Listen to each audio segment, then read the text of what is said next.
அதுக்கு தேவையானது அவ்வளோதாங்க. இஞ்சி பூண்டு, சின்ன வெங்காயம் இவ்வளவுதானுங்க, கொஞ்சம் பச்சை மிளகாய்ங்க, கொஞ்சம் வர மிளகாய்ங்க. இது வந்து நீ செய்ய செய்ய ஒவ்வொன்றா சொல்லிடுறவாங்க. ஃபர்ஸ்ட் வந்து நம்ம மசாலா அரைக்கிறதுக்காக நம்ம ரெடி பண்ணிடலாங்க. அதுக்கு வந்து எண்ணெய் ஊற்றிங்க. சின்ன வெங்காயத்தை வந்து முழுசாங்க, பெரிய வெங்காயத்தை தயவு செஞ்சு அவாய்ட் பண்ணிக்கோங்க. சின்ன வெங்காயத்தில் செஞ்சுக்குங்க, அப்போ தான் டேஸ்ட் நல்லா இருக்குங்க. இப்போ வெங்காயம் போட்டு நல்லா வதக்கி விட்டுறலாங்க.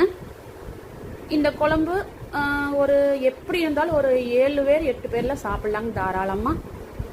குழம்பு சிக்கன் வந்து 1 கிலோ தானுங்க, அதனால ஒரு நல்லா சாப்பிட்றீங்களா இருந்தாவே ஒருத்தருக்கே பத்தாதுங்க. ஸோ 3 பேர் சாப்பிட்லாங்க, 2 பேர் சாப்பிட்லாங்க. நம்ம நல்லா தண்ணி குழம்பா தான் வைக்க போகிறேங்க.